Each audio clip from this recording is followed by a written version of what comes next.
Magazine de Noche. Qué grato, amigas y amigos televidentes de Guanevisión, Canal 2 Digital, que ustedes y nosotros lleguemos a esa cita diaria que diariamente, en torno a los diferentes temas que abordamos con nuestros invitados, sin perder ese carácter desde el punto de vista informativo, didáctico, pedagógico y con los temas de opinión. Originándose esta programación desde el área metropolitana de la ciudad de Bucaramanga, nuestros estudios ubicados en la villa de San Carlos del Pie de la Cuesta, Santander, Colombia.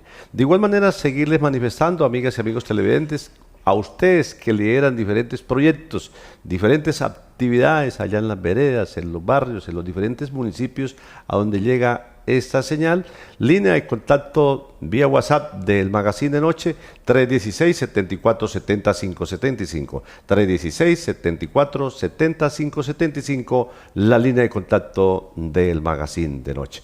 Soy Luis Eduardo Arias Jaimes, que en compañía de todo el equipo de producción estamos prestos precisamente para tratar el tema en el día de hoy con nuestra invitada.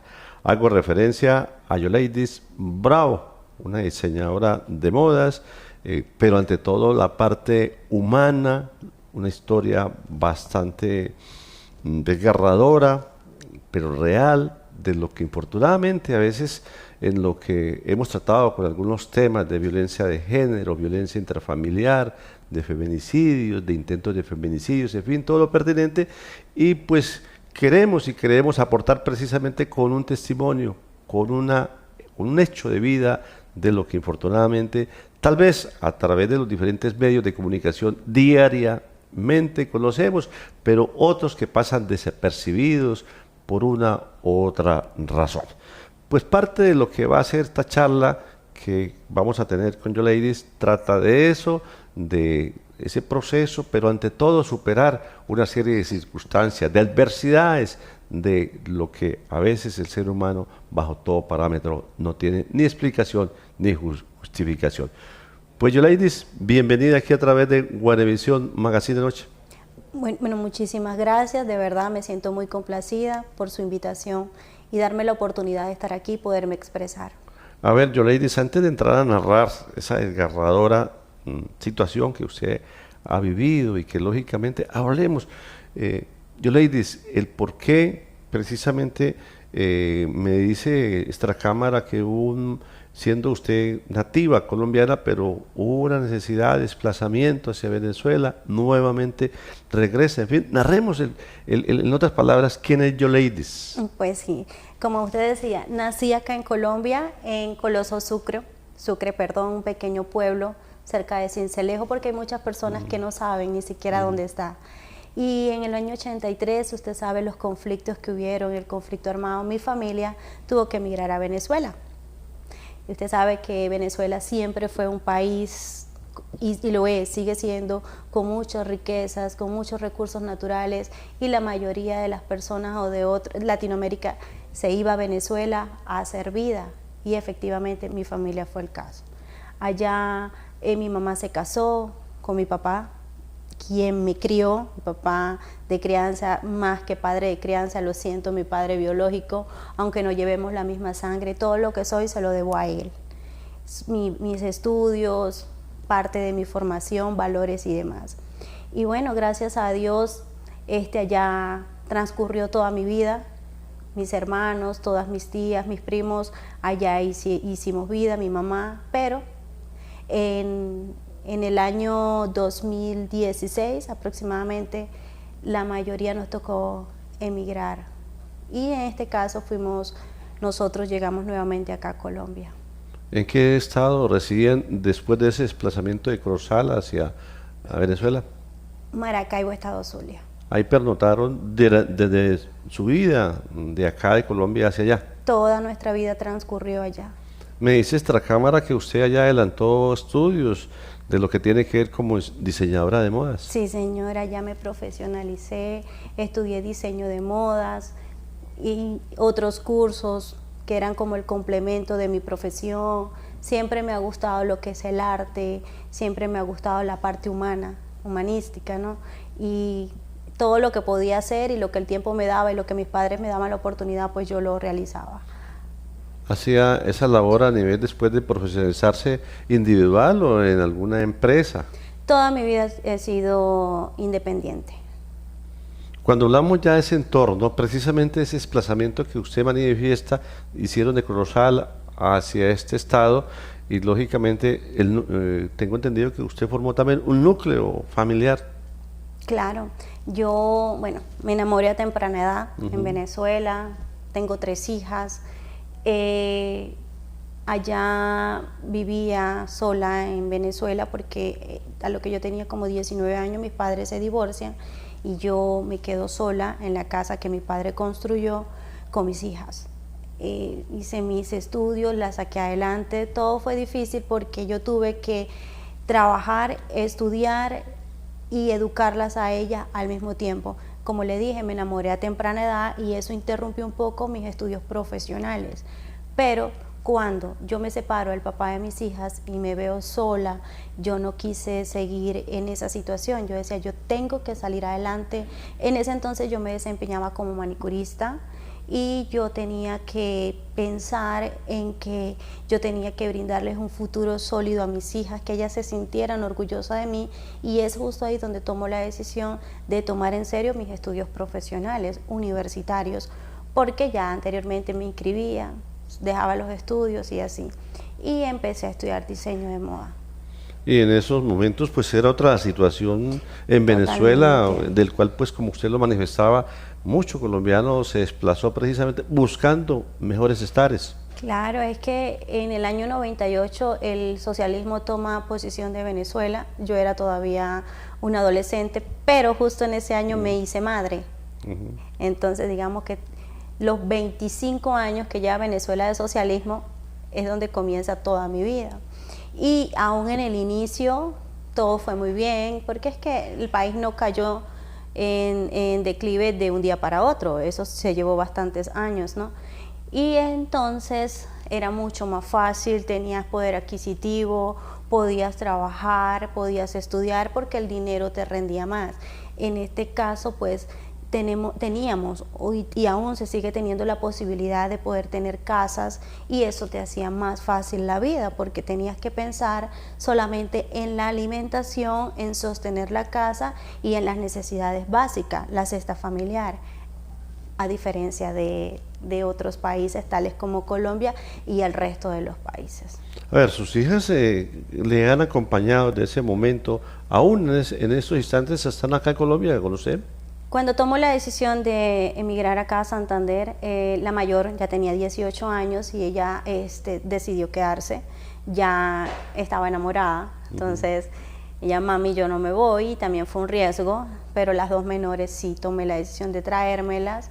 Una tenía 13 y la otra tenía 11, estaba por cumplir 12 años y todavía continúo con ellas acá. Bueno, después de ese proceso que usted, por la migración y que lógicamente por las mismas necesidades socioeconómicas del país y el del borde del abismo, por todos conocidos, pues lógicamente viene obligadamente ese desplazamiento. ¿Llega a dónde usted después de ese desplazamiento de Venezuela? Durante toda mi vida siempre tenía como esa necesidad de conocer esa parte de mí que me vinculaba con Colombia, su cultura y todo, porque lo que sabía era lo que mi familia nos había transmitido, ¿no? De hecho, recuerdo que una vez mi mamá encendía las velitas, y obviamente no era tradición de Venezuela. En el año 2015 yo presento un desfile de modas en Venezuela, eso me vincula con Maicao, porque en Maicao se dieron cuenta de mi desfile y les gustó, me llamaron para trabajar. Yo rechazaba para ese entonces la oferta porque todavía estaba bien en Venezuela, todavía tenía, pese a que era trabajadora independiente, trabajaba en mi casa desde que me gradué de la universidad, pues podía sostener la casa y cuidaba de mis hijas. Pero hubo un momento que la situación colapsó, ya no, las personas ya no estaban pendientes de la vestimenta, sino era de, obviamente, las necesidades básicas como la comida, ¿no? Y me tocó aceptar la oferta en Maicao, y ahí es donde yo me vinculo con Colombia, trabajé un tiempo, me fui a Barranquilla a conocer a mi familia biológica en el año 2016. Y así estuve yendo a Venezuela y regresando. En el 2017... O sea, iban unos ires y venires. Ir y venir, exacto, porque yo buscaba era el sustento. Entonces yo trabajaba, adquiría unos pesos, ya la moneda, obviamente el peso valía mucho más que el bolívar. Entonces cambie. Totalmente. Entonces yo decidía ir, yo dije, probé, cobré, compré Maicao, hice mi mercado, me sobró dinero, entonces dije, vale la pena.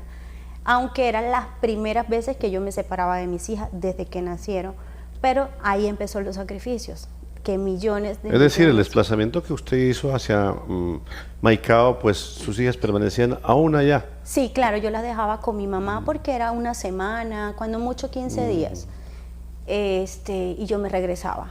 Pero ya en el año 2017 la historia fue otra. Ya Maicao ya estaba abarrotado de muchísimos venezolanos, quería como irme más al interior, buscar otras nuevas ofertas, hacer otra cosa.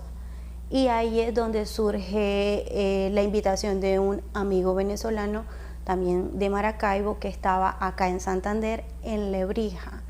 Y él me dice que me viniera para acá, que él me ayudaba, que como yo soy diseñadora de moda, esta zona era muy buena para la moda, había muchas fábricas, entonces tenían más posibilidades de trabajar que lo que era Maicao, Barranquilla, era donde más colapsaba el venezolano, ¿no? Donde más buscaba alojarse. Y así lo hice, sin conocer a nadie, solo a él. La casa donde él estaba hospedándose era una casa familiar. Él habló con la señora y les dijo que yo iba, pero mi acuerdo fue hospedarme ahí hasta que yo me lograra independizar, poder encontrar un trabajo y ya abrirme las alas. Pero en ese trayecto seguía usted en lo que tiene que ver sus labores relacionadas con el diseño, con la moda. Sí, como le dije. Ya estando de Maicao hacia Casa Santander, por ejemplo, o en esos ires y venires hacia el estado donde están sus hijas. Sí, yo siempre trabajé en diseño, en confección. En Maicao también lo trabajé, en Barranquilla cuando estuve también trabajé en confecciones y era lo que buscaba hacer de acá, pero venirme a Santander era algo completamente distinto, era explorar campo, bien sea en la confección o como yo le dije, yo me desempeñé durante muchos años como manicurista, entonces yo me vine preparada, con mi maquinita. Tengo una maquinita Singer, una negrita, las primeras, y esa era la que yo tenía. Yo trabajé con mucho sacrificio. Ya la economía de Venezuela no nos permitía invertir en maquinaria, sino con lo que tenías te tenías que defender. Entonces yo emigro de esa manera. Yo me traigo mi maquinita y un kit de manicura. Entonces cuando yo llego a Lebrija, gracias a Dios, en la casa donde llegué, la hija de la señora tenía un salón de belleza. Entonces era como en esos años era mucha la solidaridad con el migrante venezolano, ¿sí? Entonces ella me invitó a trabajar en su salón de belleza. Ese fin de semana habían ferias en Lebrija y me fue súper bien. Entonces digamos que yo empecé haciendo lo uno y lo otro. Ellos me recomendaban, yo les hacía arreglos, me desempeñaba como manicurista y así comencé.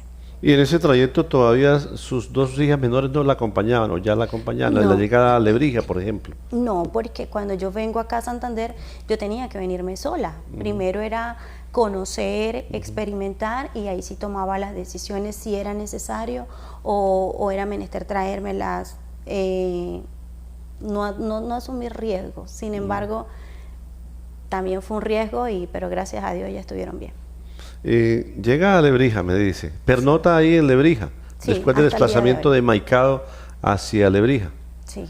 ¿Qué tiempo permanece ahí en Lebrija antes de que nos relate pues unos hechos infortunados, unos hechos desgarradores, hechos que infortunadamente lo que decíamos anteriormente al inicio de este programa en el día de hoy? ¿Cuánto tiempo precisamente de Maicao, Lebrija y en Lebrija cuánto pernota antes de que nos narre infortunadamente este hecho? Cuando yo viajo por Cúcuta. De Cúcuta pues llegamos a Lebrija. Como le dije, comencé a trabajar de una vez. al transcurrir de 2 días aproximadamente ya yo había comenzado a trabajar. En el periodo de 15 a 20 días más o menos duré en esta casa, con esta señora. Actualmente es una gran amiga, ¿sí? Y ya la incomodidad, empiezo a buscar habitación. Entonces no conocía nada, yo solamente conocía la casa donde me quedé, el lugar donde trabajaba y ya. No tenía la oportunidad de recorrer desde Alebrije, todo queda cerca. Yo no, en ese entonces para mí era dar círculos y no conocía nada. Entonces ella fue como mi guía. Mi amigo, él también por sus ocupaciones, su trabajo, no podía estar llevándome de un lugar a otro. Entonces ella me ayudó. Esta señora, yo ya tenía la disponibilidad de arrendar, de buscar una habitación, y ella fue la que me guió a buscar habitación. Fueron aproximadamente, cuando mucho, 20 días. ¿Se ubica ya usted en un sitio como habitación, ya a diferencia de donde había llegado, a donde manifiesta que estaba la señora y que tenía un salón de belleza? Sí, es que empezamos a buscar habitaciones por meses y era difícil también porque como uno sale con una maleta y pocas cosas, no, las habitaciones que conseguías en casas eran solo las piezas, no tenías nada amoblado y eran muy costosos. Entonces ella trabajó en un hotel, pequeño hotel en Lebrija, y ella, después de tanto buscar, me dice, pues vamos a este hotel y veamos a ver si están arrendando habitaciones por mes. Yo los conozco, yo trabajé ahí. Y yo, bueno, ahí fue donde ella me lleva al hotel donde yo viví y conocí a mi posterior pareja. Bueno, mientras tanto sus hijas todavía seguían en Venezuela. Sí. Bueno, ya de ese proceso del cual vamos más adelante también a hablar y que es el objeto también, Mujer Sobreviviente, una historia de la vida real.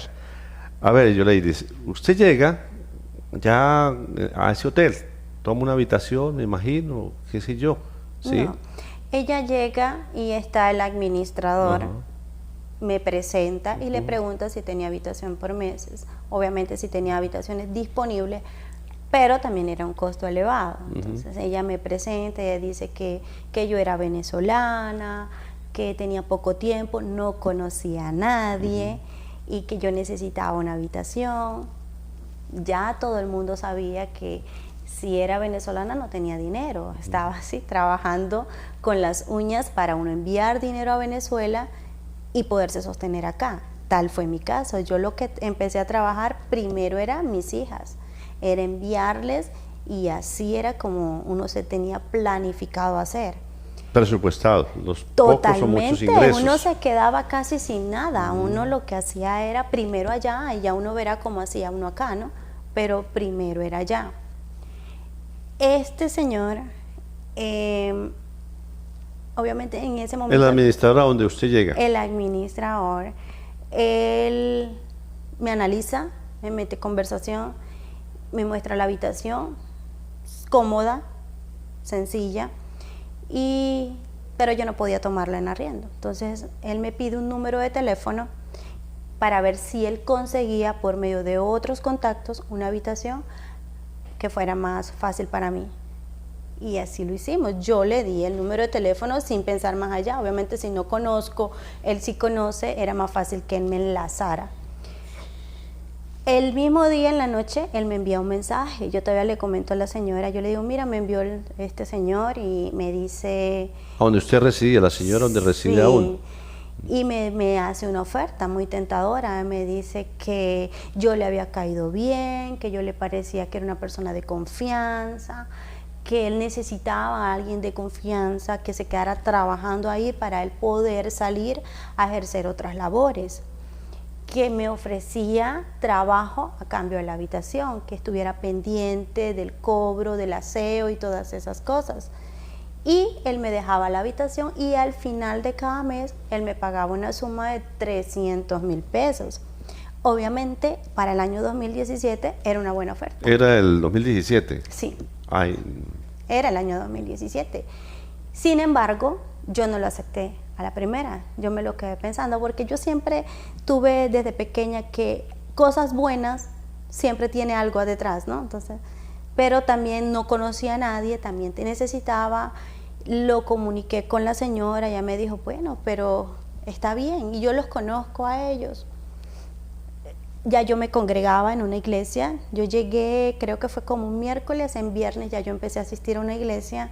Era como esa necesidad de buscar esa ayuda, porque uno le hacía la cara dura, pero uno llevaba el dolor por dentro. Dejar a mis hijas, dejar tu tierra, venir a vivir por primera vez en mi vida, estar en una tierra que no conozco a nadie, fue difícil, fue muy difícil. Diferencia a cuando yo iba a Barranquilla, yo sabía que era mi familia, era mi sangre, ¿no?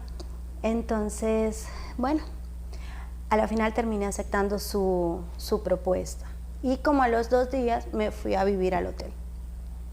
Bueno, aparte de eso, de la necesidad suya de formalizar su parte laboral y lógicamente buscando para unos ingresos para egresarlos a su familia, a sus niñas, tengo entendido, ¿qué sucede cuando continúa sus labores únicamente ahí en el hotel o las alterna con su labor ya en lo que tiene que ver con la moda, en lo que tiene que ver con la belleza?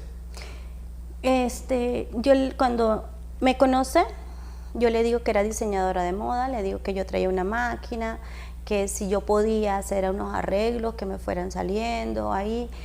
Él me dice que sí, a diferencia de otros lugares donde habíamos llegado, las personas no me lo iban a permitir porque generaba más gastos en la luz. Yo también tenía el trabajo en el salón de belleza. También cabe resaltar algo, en aquel entonces, por lo menos en Lebrija, lo que era la parte de manicure, no era el boom de las uñas acrílicas, era un poquito duro, esa parte era muy dura. Costó, a diferencia de hoy día. Hoy día lo que es las cejas... Se ha impuesto, sí. Claro, la migración venezolana trajo todo eso, entonces fue como que salió más a flote. Se volvió un boom en estos instantes. Y en estos instantes es la fuente de empleo de muchas mujeres. Pero en ese momento, ahí en Lebrija, fue un poquito difícil. Estamos hablando de hace 7 años. Exactamente. Es que en 2 años posterior la situación cambió, ¿no? Entonces, también costó un poquito. Yo sí o sí, era la salida más fácil aceptar ese trabajo. Por lo menos yo, y fue lo que pensé, yo dije, bueno, con lo que él me pague mensual, eso seguro va para mis hijas. Él me da la oportunidad de que siguiera trabajando en el salón de belleza cuando salieran uñas. Entonces la señora me dijo, no, claro que sí, ve, trabaja allá. Y como era cerca, en realidad era como la misma cuadra, por decirlo así, ella me decía, apenas llegue unas uñas, yo te llamo. Él me decía, cuando ya tú termines los quehaceres de acá, pues ya puedes dedicarte a lo demás. Entonces era una buena oferta, no podía rechazarla. Bueno, son varias secciones, ¿no? ¿Qué continúa ahí? Tengo entendido, por lo que he conocido, por un despliegue de medios de comunicación que en la región, incluso a nivel nacional, un testimonio suyo, he oído narrar la situación de la cual, pues, como fruto, a pesar de las circunstancias, está este libro del cual vamos a hablar más adelante. ¿Qué continúa después de esa escena, si pudiésemos decir, en torno de que usted ya llega, está ahí a cambio de prestar un servicio en el hotel, la habitación, hay unos ingresos, que sigue extra con lo que inicia sus labores ahí en el municipio de Lebrija? ¿Qué continúa? Tengo entendido que después, pues, por lo que vuelvo e insisto, le iba a narrar una relación a partir de ese señor con usted. Sí, él se convirtió desde ese momento en un amigo, se convirtió en la persona más allegada a mí, se ganó mi confianza, supremamente detallista. Yo digo que de toda mi trayectoria de vida, incluso con el papá de mis hijas, que también pese a que era bastante detallista, él lo ganó. Entonces, ya mi tiempo se quedaba todo el tiempo allí, en levantarme a hacer las actividades del hotel. Si me llegaban unas uñas, me iba al salón de belleza, ya todo el tiempo estaba ahí. Él también me decía que no confiara en nadie, que la gente era mala. No se me va a olvidar nunca esas palabras, pero también hay algo muy importante. En ese momento en Lebrija había sucedido un hecho que una joven la habían desaparecido. Entonces yo llego a un lugar donde en Venezuela se ve de todo, pero no esa desaparición así como así de alguien que aún no aparece. Y una muchacha que supuestamente de la nada, pues yo tenía miedo. Y era como que solo el salón, ahí no me socialicé, no busqué a conocer a más nadie. Y así fue como iniciamos la relación. Mire, sinceramente yo lo digo, cuando yo me vine a dar cuenta, ya yo estaba envuelta sentimentalmente con él, porque uno se va acostumbrando al día a día, a las atenciones. A mí me llamaban del salón de belleza, yo Lady, vente rápido que llegó una uña. No se me olvida, yo me fui al salón, cuando yo regreso, en el baño de la habitación tenía un pocotón de cosas de uso personal, nunca las pedí y él sabe que es así. Entonces uno dice, wow, ¿qué pasó acá? Recuerdo que fui, se la regresé y él me dijo, no te ofendas, yo solamente te quiero ayudar. Siempre me decía, tú estás muy sola. Entonces uno se va familiarizando. Se va dejando envolver en ese momento. Claro, es que jamás en la vida uno va a decir, no, es mala o tiene unas segundas intenciones, porque uno llega a un lugar y alguien te atiende así, uno dice, sí, es buena gente, sin conocerme, sin saber quién soy, me ayuda. Entonces uno lo ve más que nada así. Pero lamentablemente con el transcurrir del tiempo la situación cambió. Con el transcurrir de los Pero usted días. en esos momentos se embebió ahí totalmente, Sí. Alrededor del hotel, alrededor de sus labores y alrededor también del afecto que aparentemente le daba el Señor, pero se aisló del resto de la gente. Sí. ¿Sí? Yo no tuve la oportunidad de conocer a más nadie, mi vida transcurrió ahí. Esos 3 meses que yo tenía pautado estar ahí. ¿Por qué 3 meses? Porque cuando yo salgo con el pasaporte. Yo sello mi pasaporte. Para ese entonces yo aún no tenía nuevamente la nacionalidad colombiana, ¿sí? Y el tiempo que te permitía el pasaporte estar eran 90 días. Pero como ya había mucha migración, entonces vino el acuerdo que extendieron en la estadía de los migrantes que entraron legalmente y se le otorgó el permiso especial de permanencia. Yo diligencié todo y lo logré tener, entonces ya podía extenderme más tiempo. Él me dice que él quería seguir en la relación conmigo, que no me fuera, y así fue. Relación no laboral, en relación, sino ya relación amorosa, sentimental. Sí, una relación sentimental, que quería tener una vida ¿Cuánto iba en ese conmigo. trayecto? ¿En qué tiempo iba? De Ya ese iría- momento en que usted llega al hotel, lo conoce, hasta lo que ya en ese momento es que usted estaba diciendo que migraba nuevamente, ¿sí? Sí, ahí transcurrieron 3 meses. 3 meses, como le digo, era el tiempo que yo tenía pautado, resumiendo todo. Ahí hubieron hechos que los narro en el libro, pero como digo, a veces uno también ve más las cosas buenas y ve esos cambios de humor, que son pequeñas alertas que si nosotros los estudiáramos más, nos evitáramos muchas cosas, pero uno las justifica.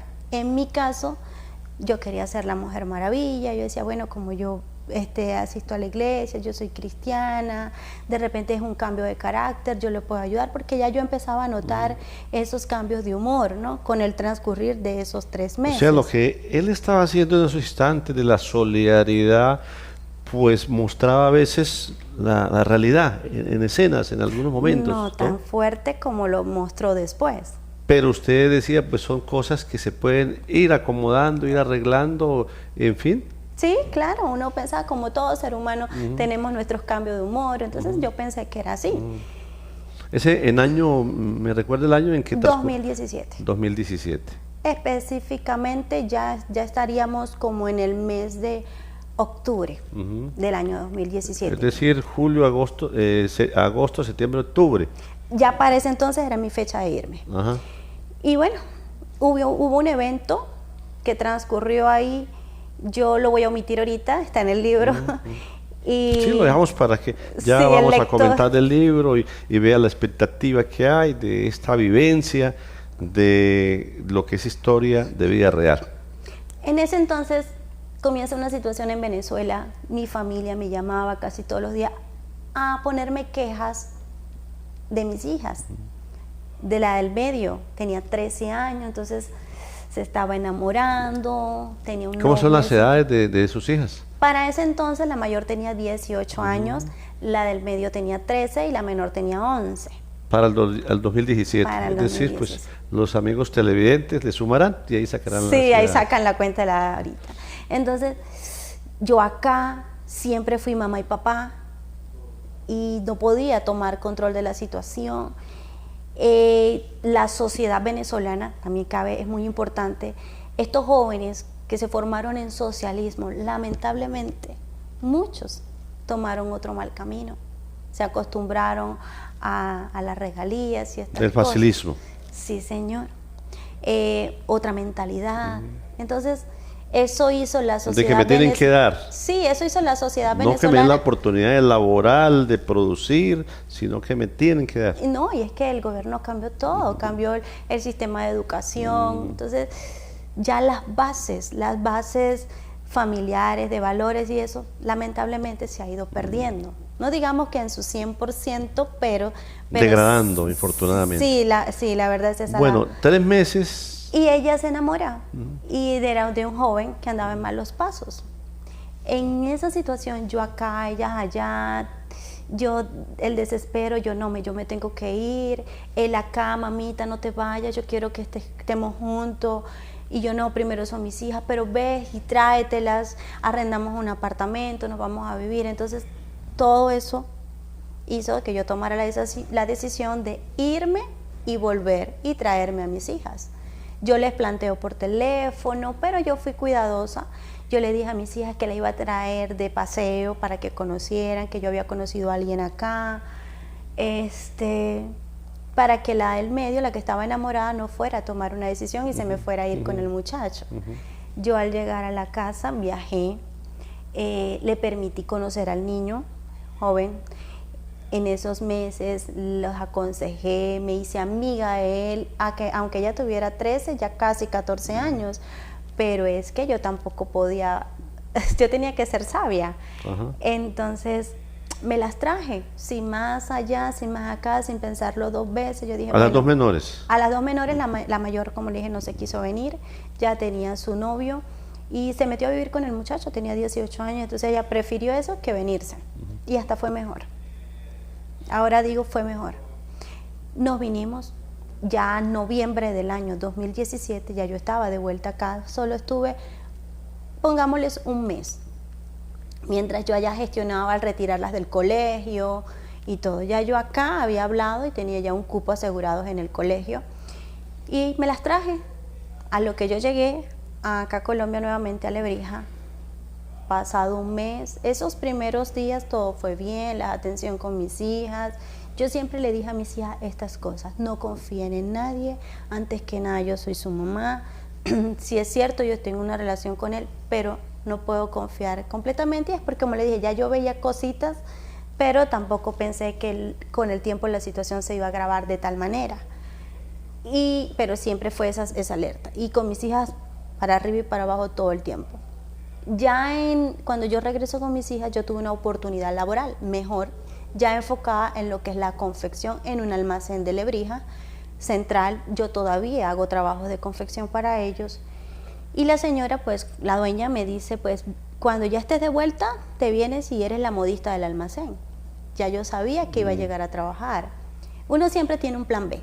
Pero continuaba usted en el hotel. Continuaba, claro, porque es que era la única manera, la única parte donde yo iba a poder llegar con mis hijas.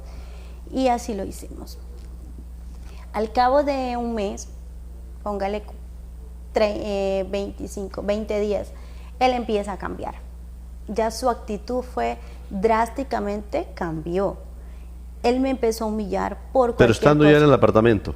En el hotel, seguíamos viviendo en el hotel. Ya yo trabajaba en el almacén, yo venía al mediodía a hacer almuerzos, rápido corriendo mi horario, sí, de descanso, para todos, para él, para mis hijas, para mí. Y él nunca, en esos 4 meses antes, nunca se había quejado por mis comidas. Nunca, antes le gustaba. Y no es por nada, pero yo cocino bien. A mí me gusta mi comida y las personas que la han probado dicen, cocina riquísimo. Pero en ese momento él se empezó a quejar. nada le gustaba y era todos los días un problema. Todos los días Ya era cambia una el queja. comportamiento en todo aspecto. Totalmente, yo quedé así, yo decía, yo quedé paralizada, pero ya qué iba a hacer.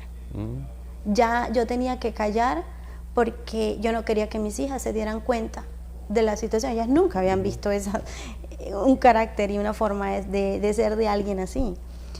Y así fue día tras día, día tras día. Ya después no fue solo humillaciones y solo problemas. Ya empezaron empujones, ya empezó jalones de pelo, ya empezó si yo me le acercaba, que porque estaba así, que le hice, porque actuaba de esa manera, ya era un fastidio, ya empezó a agredirme con unas llaves en el cuello, me cortó, no sé qué se me va a olvidar. Ya yo en mi cuerpo empezaba a tener señales de violencia, en el almacén ya se daban cuenta, totalmente cambié, ya yo estaba más callada, más triste, pero me tenía que aguantar. ¿Para dónde iba a ir? Yo tenía que, de lo que trabajaba, ir ahorrando porque no me daba para decir, ya esta semana trabajé y iba a arrendar en otro lado, no. Fue un poco difícil.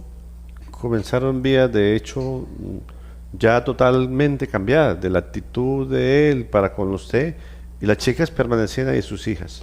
Siempre estaban conmigo, ya ellas estaban estudiando, se iban al colegio, salían del colegio, se quedaban en el almacén, veníamos, almorzábamos y yo trataba de que ellas no se dieran cuenta. Pero ya hubo un tiempo que ya fue inevitable.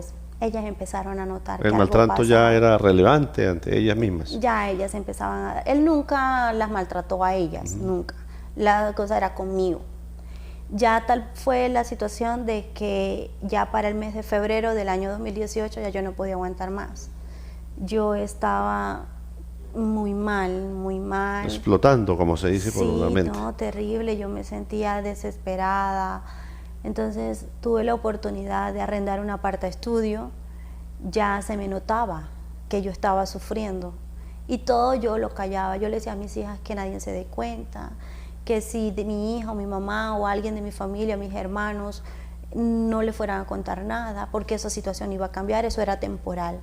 Y así lo hicimos. Bueno, logré arrendar un aparta estudio y me fui escondidas. A escondidas. No le consultó ni él sabía. No, nada, yo tenía que hacer todo calladita. Es que ya para la fecha él sabía que yo trabajaba, ¿no? Y yo cobraba. ¿Y será que me presta tanto? Yo por Pero eso usted no sí, seguía en el hotel en sus labores del convenio que habían hecho con él. ya no me daba el tiempo. Ya yo trabajaba en el almacén todo el día, 6, 7 de la noche. Ya yo llegaba a ir a hacer el almuerzo, ¿sí? Ya cuando yo regreso nuevamente, es que cuando yo regreso de Venezuela, el acuerdo era arrendar un apartamento, la cual nunca se dio. Nos tocó quedarnos ahí. Y así fue como yo agarré, me fui a vivir aparte. Ese día ya yo había pagado el aparta estudio, era un aparta estudio. En la madrugada nosotros empezamos a recoger las cosas. Lo que tiene en el hotel. Lo que teníamos. Como él dormía en una habitación aparte y yo con mis hijas en otra, al cabo de las 6 de la mañana bajamos con cuidadito y nos fuimos. Él no se dio cuenta. Él se vino a dar cuenta que yo me había ido como pasado el mediodía, que era la hora del almuerzo y no llegábamos, que mis hijas salían del colegio y no llegaban. Entonces él fue a ver si estábamos ahí y él se da cuenta que la habitación estaba vacía. Me cuenta su tía, sus familiares, que él se volvió como loco. Empezó a preguntar que dónde yo estaba. La mamá de él ya sí sabía, porque la mamá de él fue la que me sirvió de fiadora. Ella me quería mucho y ella me decía que ella no quería que yo sufriera, que él me hiciera un daño. Para mí esas palabras eran... Como una advertencia. Sí, pero para ese entonces sonaban como más de lo que ya yo había vivido. Infidelidad o lo que estaba pasando. No era un daño como lo que yo iba a vivir después. Y bueno, cuando pasó el tiempo, él empezó a decirme que volviera, que entregara el aparta estudio. Yo no quise, yo me mantuve así. Y después accedí a hablar con él. Para resumir, le di una oportunidad, pero nunca entregué el aparta estudio, me quedé viviendo allá y él acá. Entonces yo salía del trabajo, iba como estaba, hacía el almuerzo, pero en las noches nos íbamos a dormir donde ya vivíamos. Bueno, es una historia que nos narra nuestra invitada Yoleidis Bravo y que lógicamente pues son hechos de vida, como en este libro que ha plasmado toda esta historia, parte de la que nos ha narrado Mujer Sobreviviente, una historia de la vida real. A ver, pues viene ahora, como se dice, infortunadamente un desenlace, ¿no? Que es la parte ya de la cual, vuelvo e insisto, en este libro se narra, que es una vivencia. Yoleidis, ¿qué sucede? ¿Qué acontece precisamente de ese hecho que infortunadamente, pues a veces en los medios de comunicación se muestra, ¿no? El amarillismo, el que es el espectáculo, el que es la sangre, el que a veces la parte humana se nos pierde, pero infortunadamente es eso, aún sean situaciones desgarradoras. ¿Qué continúa Sí. después de...? Pasado unos meses, en todo el transcurrir del año 2018, me mantuve allá, la situación económica empezó a empeorar, fue en ese año 2018-2019, recuerde que hubo un pico elevado de la migración venezolana, ¿sí? La gente empezó a salir, eran los que venían ya caminando, terrible esa situación, y todos buscábamos a lo mismo, buscaban las mismas maneras de trabajo, salir a las calles a vender. A mí me tocó, ya no había costuras en el almacén. La temporada buena siempre es enero, febrero, marzo, como ahorita. Ya yo con el almacén termino, así fue en ese entonces. Entonces teníamos que buscar la manera de seguirme sosteniendo porque yo tenía un arriendo que pagar y obviamente él no me iba a ayudar.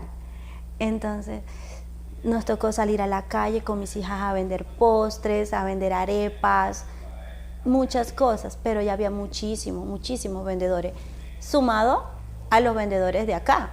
Entonces ya la gente no le daba para ayudar al uno al otro, entonces a veces se nos quedaban las arepas y siempre mi tablita de salvación era él, porque él estaba siempre ahí, pasaba algo, pero cómo solucionaba las cosas, con detalles, con flores, con tantas cosas. Amortiguaba la misma situación de la necesidad. Sucedía un acto de violencia, pasaba una semana, y ya venía el perdóname, yo no accedía, ya me enviaba flores, entonces uno estaba en esa lucha de emociones, necesidades, sentimientos, te quiero, no te quiero, quiero seguir, quiero darle una oportunidad, no quiero. Y como es la realidad, como actualmente hay mujeres que lo viven, Porque te quiero, te porro. algo más o menos, sí. Entonces, pero también yo tenía otros factores. Yo estaba sola con mis dos hijas. Ya hubo un momento que yo debía meses de arriendo.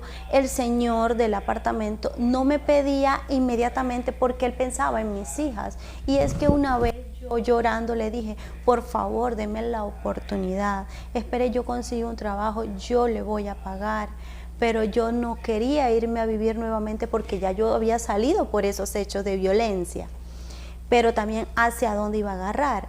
Pensé, si me regreso a Venezuela iba a ser peor. Mire el estado del país como estaba.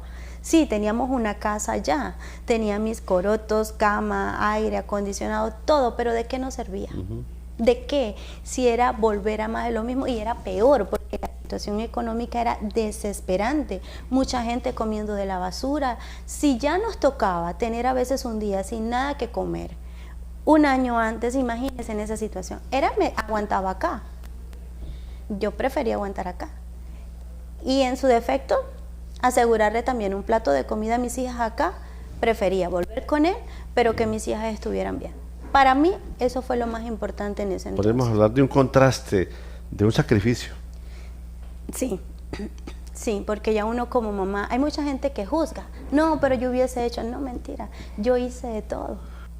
Hoy nuestra invitada precisamente es Yoleidis Bravo, quien han venido narrando un hecho de vida, lastimosamente pues una situación difícil, una situación que atenta contra su integridad física y que precisamente motivo de ello se origina este libro, esta obra que tengo, Mujer Sobreviviente, una historia de la vida real. A ver, Yoleidis, cuando usted narra toda esa secuencia de su vivencia, de su recorrido en lo cual ha acontecido, ¿qué sigue? Pues sí, me fui a vivir con él nuevamente, con una advertencia, si me volvía a maltratar yo iba a denunciar. Hubieron muchos episodios de violencias más drásticos que estoy omitiendo, están escritos en el libro, Y entonces yo voy, denuncio, hubo una violencia bien fuerte, él me atacó con tijeras y demás, y ya era necesario denunciar. Ahí fue más y más y más difícil la situación, nos tocó huir en varias oportunidades, andar en las calles. Bueno, después hubo un lapso de tranquilidad, yo comencé a trabajar, nos fuimos a vivir otra vez juntos, es que seguíamos viviendo juntos, ¿sí? Pero ya hubo como un poquito de estabilidad y... Una aparente quietud. Exactamente, una aparente quietud. Él también estaba pasando por un momento muy difícil. La mamá se había ido, bueno, en fin, situaciones que estaba un poco deprimido. Yo sí lo vi como 15 días antes un poco deprimido y yo pensé que hasta se podía suicidar, ¿no?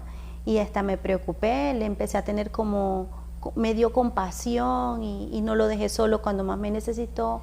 A los 5 días me apuñaleó. Ya yo no le decía la cantidad de dinero que yo cobraba, sino que yo empecé a mentir. El dinero seguía siendo mío, pero yo siempre me quería como controlar esa parte. Y bueno, un día empezamos esa discusión por una diferencia de 50,000 pesos. Yo asumo que esa fue la causa, no hubo otra.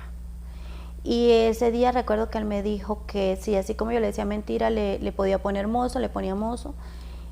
Y ese domingo 30 de junio del año 2019, pues él decidió acabar con mi vida. Y él me dio 24 puñaladas. ¿Ahí en el apartamento o en el hotel? En el apartamento, ya estábamos en un apartamento. ¿Estaba lúcido o estaba licorado? Para nada, él no tomaba, o sea, si lo llegó a hacer eran muy pocas las veces.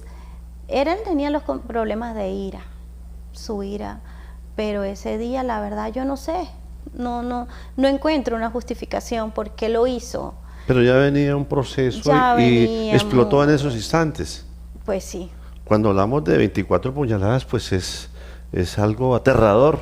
Sí, no, y es que siniestro. Ese día en la mañana yo le dije a él que sí, yo le había dicho mentira, pero era por su forma de ser, que ya esa relación no iba a dar para más y que yo no iba a retirar la denuncia porque era la única garantía que yo tenía que él no me volviera a maltratar. En la tarde él quiso hablar conmigo o no sé si quiso hablar conmigo, yo solo sé que él me dijo, me dio un beso por acá, me abrazó y me dijo, cielo, ya dejemos de pelear, y yo estaba como sentada así, yo le dije, pues suéltame, ahí reaccionó agresivo, yo me levanté, él ese día no probó bocado, cuando yo fui a agarrar la comida, en realidad yo también me dio mucha rabia y yo fui a hacer este gesto de echar la sopa en el lavaplato, pues de ahí no alcancé. Mi pregunta es en qué momento le agarró un cuchillo, no sé, porque si el mesón de la cocina estaba delante de nosotros, yo me hubiese dado cuenta y me hubiese podido defender. Él me agarró por la espalda, me tomó por el cabello, me tira en el piso y me clava el primer cuchillo, que fue en el lado derecho, justo acá donde me estoy tocando. Y yo caí de rodillas en el piso porque él me domina así. Y ya de ahí pues empezó a apuñalearme una y otra vez. Cuando yo vuelvo en sí, yo me veo postrada y tirada en el piso con el cuchillo que yo hago así y me doy cuenta que me estaba matando. Ahí fue donde yo empecé a gritar, a pedir auxilio, y cuando levanto mi mirada, él viene hacia mí en esta dirección con otro cuchillo. Él venía hacia esta parte de mí y con unas palabras muy fuertes. La verdad yo solo sé de que él venía hacia mi cara, porque su intención también era dañarme el rostro. Pero yo digo, la fuerza, Dios te da fuerza, o la adrenalina del momento de uno querer luchar con la vida, protegerte. Yo con esta mano me agarré tenía el cuchillo ahí así, yo estaba en posición fetal ya ahí en el suelo, yo me fui más así y él empezó una y otra vez y hasta que ya él pensó que yo estaba muerta, yo estaba tirada ahí en el piso y ciertamente sí, yo estaba inconsciente, es que yo me iba y volvía. Mi clamor siempre fue: Jesucristo, sálvame, Jesucristo, ayúdame, auxilio, me está matando. Nosotros vivíamos en un 3er piso y era difícil de que subieran a ayudarme. Entonces, cuando los últimos recuerdos que tengo eran los chorros de sangre que salían de mi boca, y un momento que yo abrí mis ojos, yo estaba acostada en una laguna en sangre, sin medio recuerdo. Las imágenes son muy, muy difusas, porque la verdad uno queda muy débil. y él estaba de espaldas hacia mí, es el último recuerdo que tengo de él, la camisa que tenía puesta ese día desde la mañana, que era como de jean, y apoyado en el mesón de la cocina. Entonces, el primer pensamiento fue, estoy viva todavía, y era huir. Entonces, yo no sé cómo hice, me apoyé del piso y busqué la salida. Pero él estaba aún ahí en el Él lecho. estaba de espalda hacia mí, él estaba de espalda, yo estaba ahí tirada. Cuando yo me levanté, no sé si él se dio cuenta, la verdad no, yo solo recuerdo que él estaba de espalda hacia mí. Cuando yo voy caminando, en ese momento, desde donde yo estaba tirada hacia la puerta, pasó una película por mi mente y eran mis hijas. Y yo decía, no me puedo morir, mis hijas. Ruedo por las escaleras, caigo al segundo piso, ahí es donde los vecinos logran sacarme. Entonces ahí comenzó la lucha. Me llevaron al hospital de Lebrija, ya yo en ese momento solo tengo poco recuerdo. Me iba, volvía, abría mis ojos, alguien me preguntó quién le hizo esto y yo logré dar el nombre completo de él, me logré identificar, logré dar el número de documento, pero con mucha dificultad, y me iba otra vez. Y no respiraba, ya yo no respiraba absolutamente nada y era una agonía desesperante. Solo recuerdo que mi pecho sentía que se estaba quebrando, era como cuando usted agarra y le están haciendo horrible, era un dolor que no hay manera de describir, el dolor físico que yo tenía. Eso fue una larga agonía, el dolor. Así recuerdo hasta llegar al hospital universitario y los médicos siempre, entonces yo me iba, volvía, y cuando yo volvía era demasiado el dolor y yo no resistía, yo decía no respiro, me duele mucho, y ya solo recuerdo una vocecita que me dijo tranquila, ya te vamos a quitar el dolor, y al otro día desperté en la UCI. 24 heridas, pues son 24 cuando hablamos. Sí. ¿Afectó gran parte de su cuerpo? ¿En qué Sí, fueron las más graves, fueron 3 de gravedad, fueron los 2 pulmones. La primera era un cuchillo grandísimo. Uno de los médicos dice eso tuvo que haber sido una macheta, porque me destrozó todo este costado interno, mi hígado fue partido en 2. Uno que la tengo acá me perforó, no logró perforar de romper el riñón izquierdo, pero sí logró cortarlo, ¿sí? Y a nivel de espalda, en el brazo tengo 8, acá atrás en la espalda, justo aquí por la columna tengo 1, y todas fueron así. Me imagino después de todo ese proceso, pues las cirugías, algo que tiene que la parte médica. Sí, a mí me abrieron todo mi abdomen, me abrieron desde aquí todo mi abdomen hasta acá, y duré en UCI mucho tiempo bueno, en realidad fue como una semana, más o menos, con el abdomen abierto hasta que el hígado dejara de sangrar. Me hicieron un empaquetamiento de hígado y 2 tubos en cada pulmón, luego me volvieron a meter en quirófano para cerrar pared abdominal y el tiempo de recuperación fue de 1 mes aproximadamente. La verdad, Dios hizo un milagro completo en mi vida porque pese, dicho por los médicos, ¿no?, a la gravedad de las heridas y en cómo estaba mi hígado, que ya me estaban preparando para una tercera cirugía, Dios obró, fue muy rápido la recuperación. Ya los médicos dijeron, sorprendente. Podríamos decir, después de estos hechos que usted narra, desgarradores, inhumanos, pues eso es una segunda oportunidad por sus hijas, por usted, por la vida. Totalmente. ¿Estableció usted un proceso jurídico en torno precisamente a esta situación? Sí, él lo capturan en flagrancia, comienzan las investigaciones. Cuando yo me recupero, pues ya la fiscalía me solicitaba y ahí comenzó el proceso jurídico. Se tardó 3 años. A los 3 años fueron 2 juicios que se llevaron a cabo, el de violencia intrafamiliar por la fiscalía al juzgado de Lebrija y el de feminicidio, de tentativa de feminicidio agravado en el 8º penal del circuito. Él fue condenado a 22 años con 6 meses por tentativa de feminicidio agravado después de 3 años, y por violencia intrafamiliar agravada. El año pasado apelaron a la de violencia intrafamiliar agravada y pues un juez le eliminó la condena. Entonces la de violencia intrafamiliar quedó pagando la de tentativa de feminicidio. ¿Está retenido? Sí, él está pagando cárcel. ¿Sus hijas? Mis de hijas, este hecho le comentan, le han dicho algo? la verdad esto fue algo muy triste y que afectó demasiado a mi núcleo familiar, mamá, hermanos, padre. Mi mamá todavía en la fecha no le gusta hablar de la situación, pero también ellas al verme como yo he salido adelante, como me he aferrado a la nueva oportunidad de vida, eso también las ha ayudado a ellas. Hoy por hoy se sienten orgullosas de mí y aquí estoy saliendo adelante. Después de 4 años han sido 4 procesos quirúrgicos.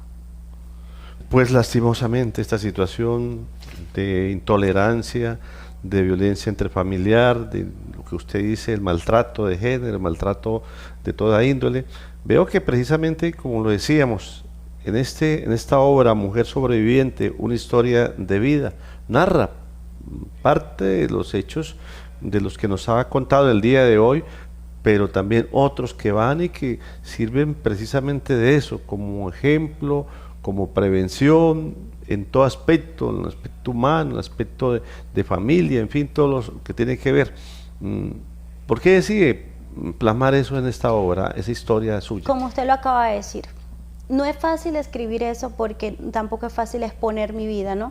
En un libro y que todo el mundo la conozca, pero también entendí que cada día son más las cifras de mujeres que mueren, que son asesinadas.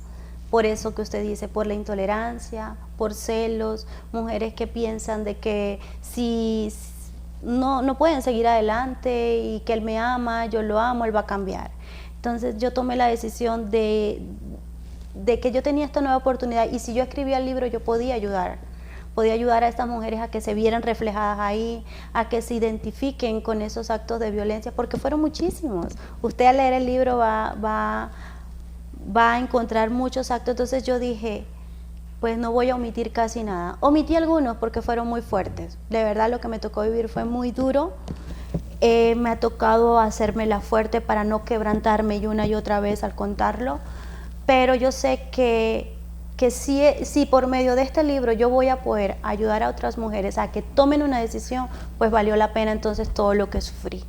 Y también, no solamente mujeres, mire que también hay hombres que también pueden leerlo e identificar sus conductas y tomar una decisión y decir, yo no quiero terminar mi vida en una cárcel, yo necesito cambiar.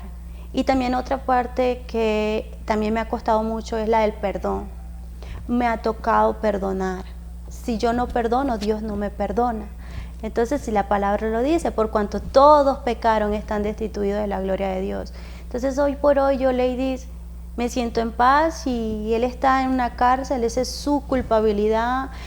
Él pudo haber sido diferente, aprovechar las oportunidades que le di de cambiar y no lo hizo, pero yo lo perdoné. Le pido a Dios que lo perdone, le pido a Dios que él se arrepienta genuinamente y que el día que él le toque salir de esa cárcel, ojalá sea una persona nueva para su bien, pero lejos de mí. ¿Se sigue usted congregando? Totalmente. En la parte de la fe, en la parte religiosa. Para mí el vivir es Cristo.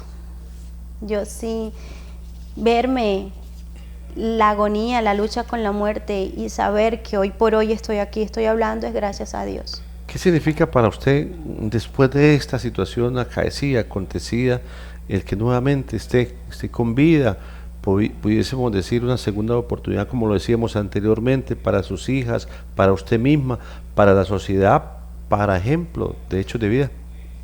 Mire, algo que yo tengo bien claro es que algún día todos vamos a morir, porque ese es el ciclo de la vida. Nacemos, nos proyectamos, nos reproducimos y algún día morimos. Pero si Dios no quiso que yo muriera es porque Él sabe que tiene un plan maravilloso con mi vida. Por medio de esto que viví se puede llevar un mensaje de salvación y hoy por hoy yo solo quiero ser ejemplo para mis hijas, dejar legado y que ese libro pueda ayudar a la sociedad. Y también decirle que sí podemos seguir adelante. Hoy tengo 4 años, me estoy recuperando, son 4 años donde he tenido el tiempo de sanarme, no tanto física, sino también psicológicamente, espiritualmente y también emocionalmente. desintoxicarme de todas esas vivencias. ¿Dónde podemos conseguir este libro, Mujer Sobreviviente, una historia de la vida real, un testimonio de El vida? único medio, el único contacto es a través de mí. Dios mediante me dé la oportunidad de poderlo reproducir, tener los recursos para reproducirlo a mayor cantidad y hayan puntos de venta, pero por ahorita es a través de mí y por mi número de contacto. ¿Dónde podemos contactarlo? En el número de teléfono el 316-179-4705. ¿Cómo? Recuérdemelo. 316-179-4705. Pues Yolaides, es parte de lo que buscamos también desde esta tribuna informativa de opinión pedagógica, hechos trascendentales como el suyo, en que infortunadamente es desgarrador, es inhumano, de intolerancia, de violencia intrafamiliar, en fin, lo que a veces tratamos y hablamos y promulgamos, pero que hasta donde ese instante preventivo por autoridades, en familia, en los colegios, en las universidades, en la sociedad, a veces hablamos de la violencia intrafamiliar, pero realmente desde ese punto de vista, cuando suceden los hechos, es que se habla más aún. Pues Yolaides, esa era parte de lo que queríamos hablar con usted, con testimonio de vida. Los diferentes medios de comunicación de la región le han dado despliegue y nosotros acá también con esta oportunidad. Muy formal el que nos ha narrado esta situación, vuelve, insisto, bastante difícil. Yolaides Bravo. No, muchísimas gracias de verdad por esta oportunidad y ahorita en estos momentos lo único que quiero es eso, que el libro tenga impacto, que llegue hasta donde tenga que llegar y con una vida que se logre salvar, valió la pena. Otra oportunidad. Otra oportunidad. Pues Yolaides, nuevamente muy formal por este testimonio de vida, desgarrador, pero hechos reales. A ustedes, igual manera, amigas y amigos televidentes, el que nos hayan permitido el ingreso a todos los hogares a donde llega esta señal, a la distancia, quienes a través de las redes sociales diariamente, cotidianamente, nos manifiestan los comentarios, las opiniones, las recomendaciones referentes a los temas que tratamos acá diariamente, igual manera recordándoles a ustedes que están liderando diferentes proyectos, actividades en pro de un mejor estar de las comunidades. Línea de contacto del Magazine de Noche 316-7475-75, 316-7475-75. Los invitamos para que permanezcamos ahí en la sintonía en el desarrollo de la parrilla de programación de Guanevisión Canal 2 de Digitel. Y ustedes y nosotros, mañana, Dios mediante, estaremos con otros temas, con otros invitados en el Magazine de Noche. Muchísimas gracias por su sintonía y será hasta entonces.